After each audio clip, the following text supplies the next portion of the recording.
De retour dans l'Africa Newsroom, notre plateau est toujours au complet et le gouvernement burundais a adopté le budget de l'État pour l'exercice 2016. Un budget qui sera déficitaire de 82 millions de dollars environ et qui sera géré avec une politique d'austérité compte tenu de la conjoncture actuelle et de la crise politique qui prévaut dans le pays depuis le maintien au pouvoir du président Pierre Nkurunziza. C'est un sujet de Liselsia Kizemana.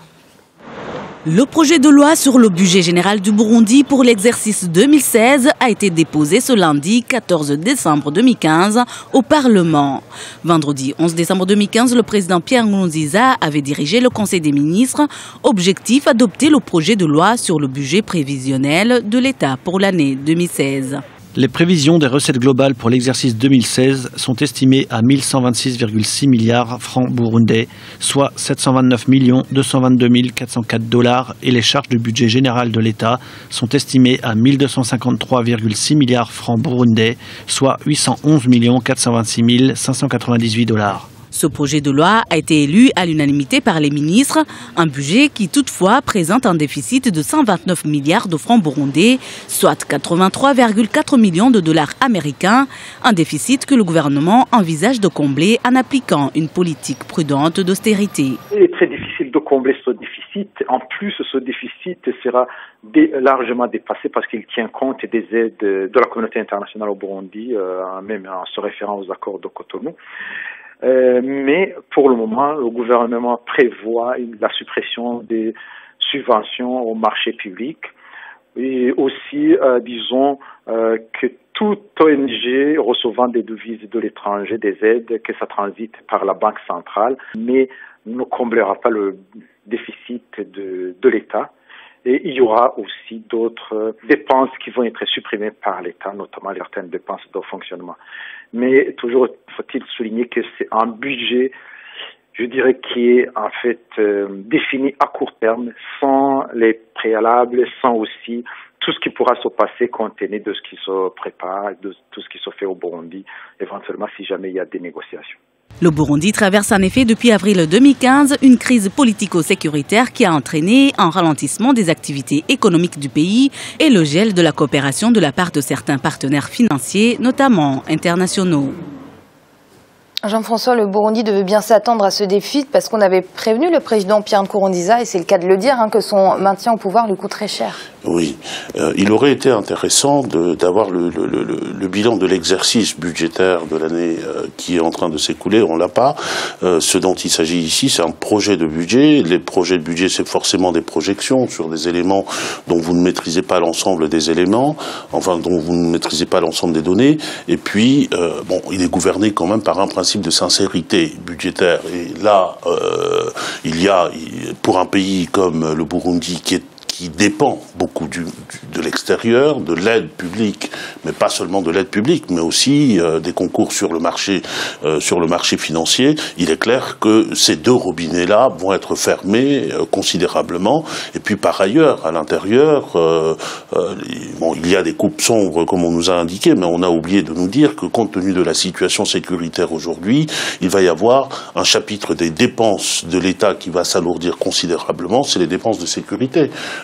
Qui vont être tournés vers l'armée, vers la police, etc. Donc c'était même ce projet de budget, je trouve que Gratien a raison, on aura des surprises dans quelques années parce que en plus de cela, il n'y a pas d'activité. S'il n'y a pas d'activité, enfin l'activité ralentie, s'il y a activité ralentie, comment vous faites entrer les taxes, notamment sur l'activité, qui porte sur l'activité, qui porte sur des chiffres d'affaires. C'est un pays qui est en train de descendre progressivement vers le fond du trou. Et derrière ce projet de budget qui est un élément technique et économique, il y a tout le poids du blocage politique qu'il y a derrière. Gemal, le Burundi a-t-il les moyens de se passer de l'aide au développement et de ses partenaires commerciaux historiques? La réponse est à l'évidence non. Bien entendu que pas du tout. Voilà un pays qui a connu une crise politique. On est parti d'une crise politique qui ont toutes été gérables. Je fais partie de ceux qui pensaient dès le départ que le président Nkurunziza n'avait pas totalement tort. Mais je trouve malheureusement son fonctionnement, ses réactions, sa manière de gérer tout cela particulièrement pathétique. Je trouve que ce n'est pas un grand homme. S'il était un grand homme, il aurait géré les choses différemment. Il aurait géré les choses jusqu'à se donner de sa personne et partir. Je trouve ça triste. Je trouve triste qu'il qu'il continue à s'entêter. Et par sa manière de s'entêter, entraîne dans son sillage, dans sa chute, dans son isolement, son pays. Et c'est ça qui est lamentable, c'est ça qui est triste. Nous avons aujourd'hui une crise économique, nous avons un déficit budgétaire sur des projections, nous avons une crise déjà depuis 1 an. Et malheureusement, rien n'est fait pour s'arranger. Nous avons 40 personnes, 40 cadavres qui ont été découverts hier et qui, de mon point de vue, sont beaucoup plus importants. Et de loin que le déficit budgétaire qu'on aura ou qu'on n'aura pas, mais enfin qu'on aura forcément. Et donc, hier 40, demain combien, avant-hier combien. Et c'est ça qui est triste. Ça m'afflige de voir que le continent africain, un pays du continent africain, sombrer par l'entêtement, la folie de ses hommes en général, de son chef d'État en particulier. Monsieur Nangano, une politique d'austérité va être effective très prochainement. Est-ce que ça va permettre de renflouer les caisses ? La politique d'austérité ne permet jamais de renflouer les caisses. Quand on met en place, même en France où on fait des politiques d'austérité, on voit que la population chamaille, il y a trop d'impôts, il y a ceci, cela. Donc on ne peut pas dire que... on ne peut pas mettre en place une politique d'austérité en Afrique. Mais le problème, il est là que c'est les bailleurs de fonds qui demandent qu'on mette en place cette politique. Et malheureusement, nos dirigeants n'ont pas les moyens d'éviter cela. Et c'est ça le problème principal. Mais il est vrai, le président, il s'est entêté, il est au pouvoir. On a fait des projections de déficit 80 milliards je sais pas, quand est-ce que, même, c'est des projections, mais néanmoins, c'est des projections en Afrique de réalité, hein, donc on ne peut pas, concrètement, avec une politique d'austérité, on ne peut pas développer un pays. On va sombrer davantage. Et en Afrique du Sud, le président Jacob Zuma a nommé Pravin Gordhan au poste de ministre des Finances, 4 jours seulement après un premier remaniement qui a déclenché la colère de l'opinion publique. Cette instabilité au sein du ministère des Finances a fait perdre au rand plus de 8% de sa valeur en 2 jours face à l'euro et au dollar, un niveau historiquement bas. C'est un sujet de Paul de Singwe. C'est un record dans l'histoire politique de l'Afrique du Sud. En 5 jours, le président Jacob Zuma a remanié 3 fois le ministère des Finances en nommant à chaque fois un nouveau ministre. 4 jours seulement après sa nomination, David Van Rooyen a été remplacé ce dimanche 13 décembre 2015 par Pravin Gordhan, ancien ministre des Finances de 2009 à 2014. J'ai reçu de nombreuses recommandations pour que je revoie ma décision. En tant que gouvernement démocratique, nous soulignons l'importance d'écouter le peuple et de répondre à ses vues. La nomination de David Van Rooyen avait suscité d'énormes remous au sein de la classe politique sud-africaine. Son arrivée à la tête du ministère des Finances avait également été critiquée par les opérateurs économiques du pays. L'incertitude au ministère des Finances a entraîné la chute du rand, la monnaie sud-africaine qui se situe à son plus bas niveau, soit 16,05 contre $1 américain.